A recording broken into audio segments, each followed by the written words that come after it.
and welcome back to my channel. My name is Victoria, and in today's video, I'm going to be sharing how you can improve your query. Now, small disclaimer, I am by no means an expert, and I did not get a literary agent from my first round of querying. So take my advice with a grain of salt. I am perhaps less sharing how you can improve your query and more showing how I improved my query to at least get more requests from agents. Ultimately, you can choose whether or not to apply my advice because, like I said, I'm not an expert and I don't have an agent. But I did manage to go from getting almost no requests to getting about a 10% request rate just from applying tips to my query. Still not an amazing request rate, but better than when I started. So if you're not getting any requests, perhaps you're doing some of the things that I did when I started, and hopefully this video can help. If it doesn't, at least I hope that you find it interesting to see a little bit into my querying process, and maybe that it can help to demystify the whole thing for you. So without further ado, let's get into it. I thought that I would start by reading you the first query that I ever sent, and then pointing out some things that are perhaps not the best about it, before reading you the last query I ever sent, which got me a total of, I think, 12 manuscript requests. That is really hard to say. Manuscript requests.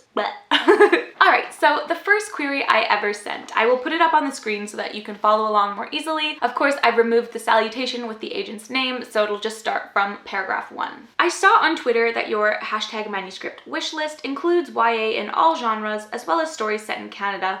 So I thought you might enjoy my novel, Rose Evans and the Monster Hunters, a Mean Girls meets Cassandra Clare's Dark Artifices YA urban fantasy, complete at 108,000 words. After accidentally killing a bloodthirsty beast she thought a figment of her imagination, Rosalie Evans, a 16-year-old party girl with a mascara addiction, must balance life as a regular high school student with her training to become a mind-controlling monster hunter.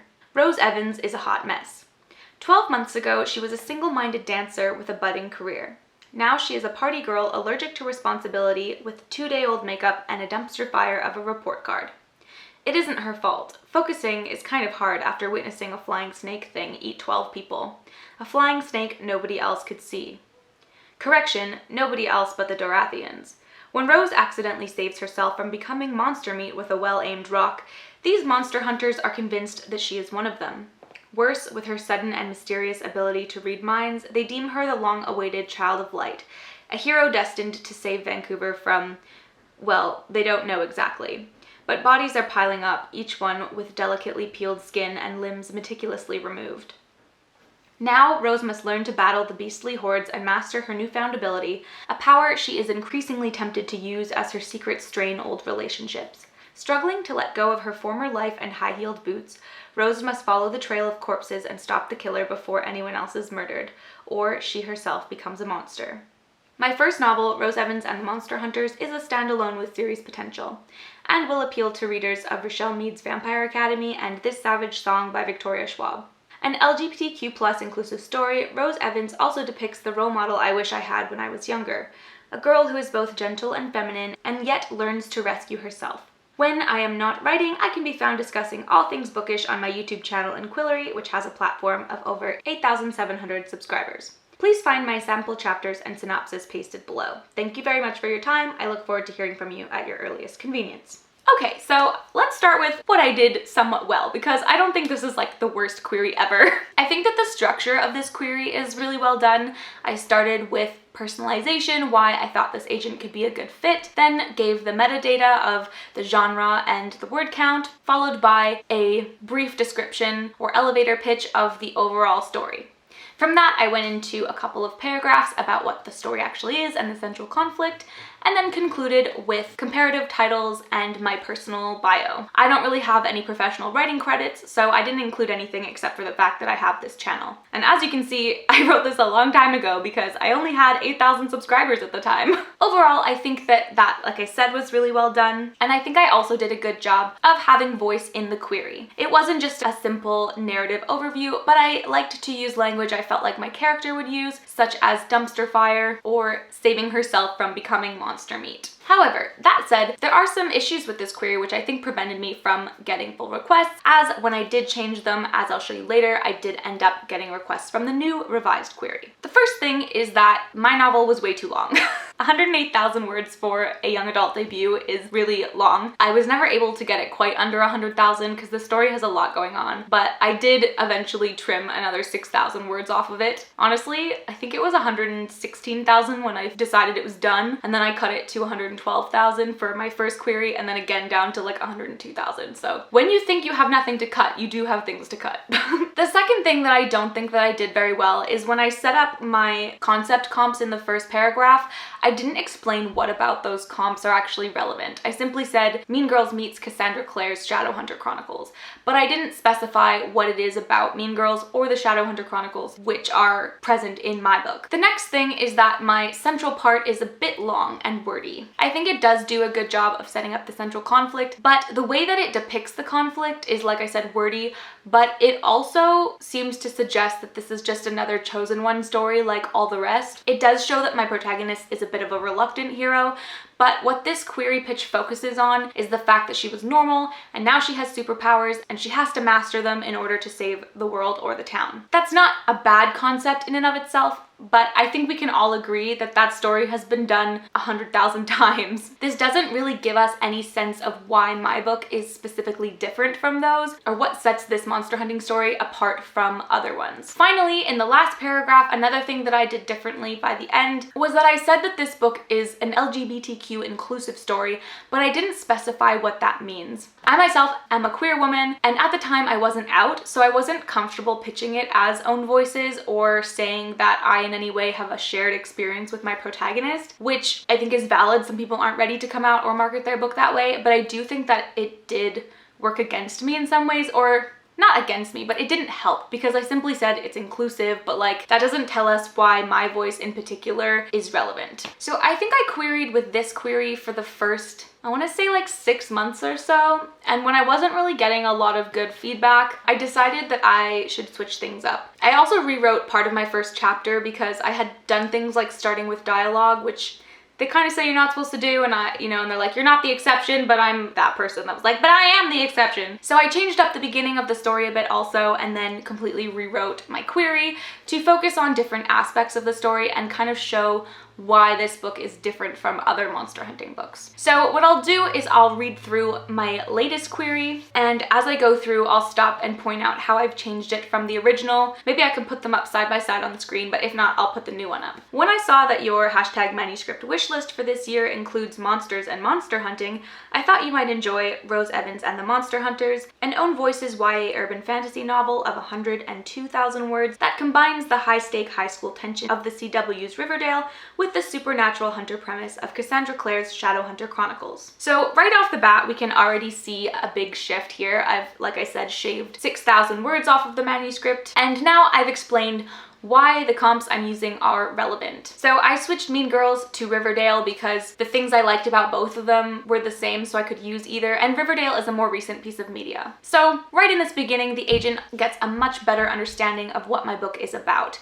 It's not just saying that it's Mean Girls and Cassandra Clare, it's saying it's got that high stakes high school tension or drama of Riverdale with the supernatural hunting premise of Cassandra Clare. It gives a much more specific description of what the agent can expect from this manuscript reading forward. When Rose Evans accidentally brains a bloodthirsty beast, this bisexual prom queen must trade heels for combat boots and team up with her school's militarized freaks and geeks to stop a fanged killer. So you can see here that I've also switched my elevator pitch from what it used to be. We are told immediately that Rose is a bisexual prom queen, which gives a very specific understanding of who she is as a character and what sets her apart from other protagonists. Basically, you'll see that everything that I've done in the revamped query is basically just make it more specific. So we see that Rose is bisexual, and I've said that this book is own voices. So right away that gives the agent an idea that I am a queer person writing queer fiction. The way that I've pitched it also shows that Rose is a prom queen, so a popular girl, and the people that she has to work together with to achieve her goals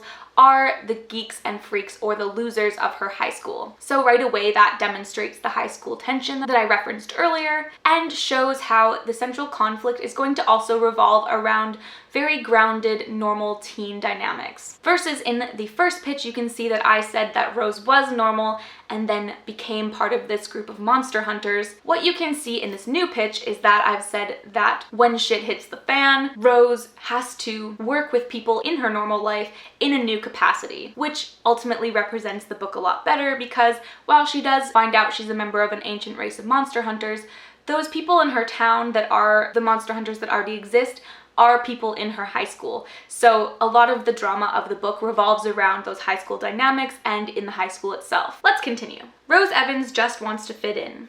Most people think she does with her casual charm and sophomore prom queen title, though there was that one time she abruptly abandoned her budding ballet career after the Youth America Grand Prix. But most people don't know that Rose sees monsters or that 12 people died during the Grand Prix when an invisible beast descended on the unsuspecting audience. So again, it's a very similar setup to my first query, but in this case I specified what the character wants at the beginning. In the first query that I wrote, I basically just described how her life was a mess as a result of seeing monsters.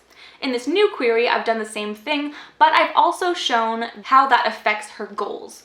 All she wants is to be normal, and she seems normal, she's popular, but there's this undercurrent of stuff happening where she's seen a bunch of people murdered because she's able to see monsters. Yet, when a second impossible creature attacks Rose on a post-party stumble home, this time there's no more pretending. As she manages to brain the beast with a well-aimed rock, Selena Ortega, a raccoon eyeliner and baggy jeans wearing emo freak, shows up just in time to witness the act and drop a truth bomb. She is a Dorathian, a member of a secret sect of monster hunters formed by the god Isidure to protect Earth from monsters born of humanity's evil deeds. Well, 2 truth bombs. There's also a mysterious limb-collecting killer haunting the city, and the sect wants Rose's help to stop it.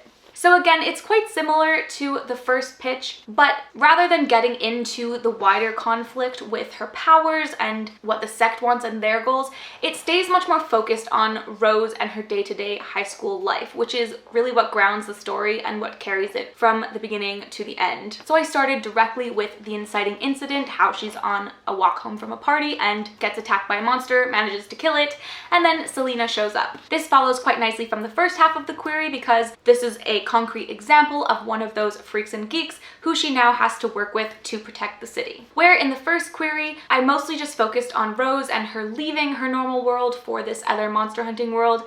In this second pitch, I've really kept it grounded in who Rose is and what that tension looks like on the ground. So rather than just it sounding like a generic story where she becomes a monster hunter, we see these characters in their real lives. Who are the monster hunters? It's the losers at her school. It's this girl Selena who wears a lot of eyeliner and super baggy jeans. She goes to Rose's school, someone that Rose didn't like previously, but is now forced to be involved with. I've also hinted at the overall conflict, which is that there is this killer on the loose and they're going to need Rose's help to stop it. Like I said, the first query mostly just focused on that second half, but this time I've put the emphasis on Rose's personal journey and her day-to-day life. Now Rose faces a choice. Join the Geek Squad on their supernatural murder quest, or risk lives and sanity to uphold the perfect image she's fought to create. Yet as she draws closer to the fierce Selena and the mysterious hunter Ben, Rose finds herself torn between more than just 2 worlds. So again, I've made it more specific to the character and her personal journey.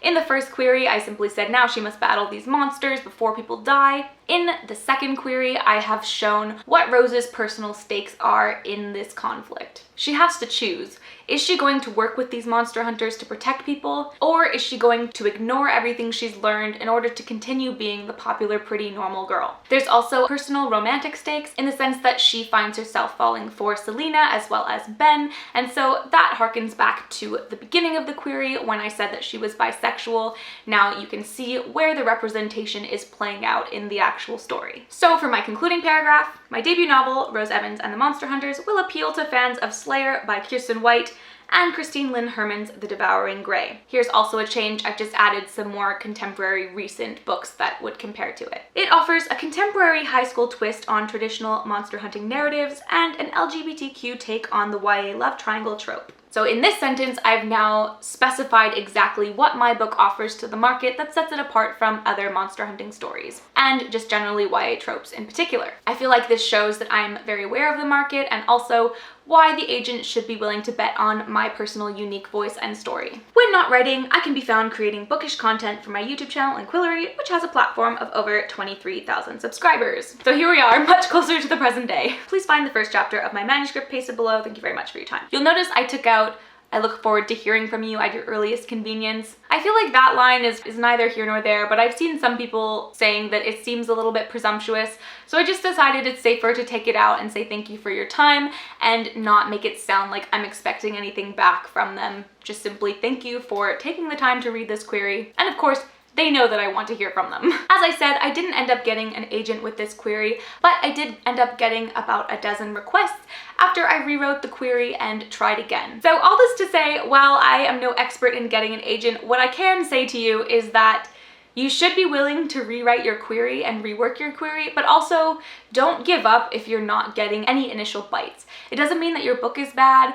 or that your query is rubbish. It just means that you might not be pitching your query in a way that really sets you apart. I wanted to share this concrete example because I've done a lot of research in pitching and how to write a good query, and when people say show what sets your book apart, it sounds like it should be easy, but sometimes it's hard to see that in practice, because when I wrote my first query, like, I genuinely thought that it was great. Like, I don't think it's terrible, but I was like, this is showing what makes my book stand out. And so when I'd hear that advice from people, I would be like, okay, but I'm following through on that. Like, I don't understand what I wouldn't be doing. I've summed up what my book is about. I've talked about the specific things, but even then, not enough. Like I said, I wanted to show this concrete example so that you can kind of see how you could write a good query that talks about your book, but it still doesn't show enough about how your book is unique. So for me, this meant I wasn't tying my query enough into the character's personal journey and her personal stakes in the world. I was focusing too much on the bigger picture. It's not to say that the bigger picture is bad,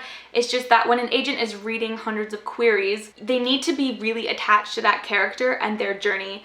In the first query, they can simply see that there's this girl who becomes a monster hunter and gets powers and has to save the world, which it doesn't tell us enough about what this book is that's different. That's a story, like I said, we've heard a million times. It's very tropey. It's not bad, but it doesn't have that unique factor of why this story is different. And the reason stories are different is because of the protagonists that lead them. So I rewrote it again to focus on my protagonist and her personal stakes and journey through becoming a monster hunter. All that to say, I hope that you found this video helpful. I did do a video on my querying stats and my querying journey as I queried this book. Wow, I've said query a lot of times. So I'll link that below if you want to kind of see how my querying journey went and when I got my requests, how that all went down. Yeah, so I'll link that below. There were some comments that said that people wanted this video, so I hope that those people have found this video now and that have enjoyed seeing how my query changed, and I hope that it does help in some capacity when you go to write your own queries or rewrite your queries. So that is it for this video.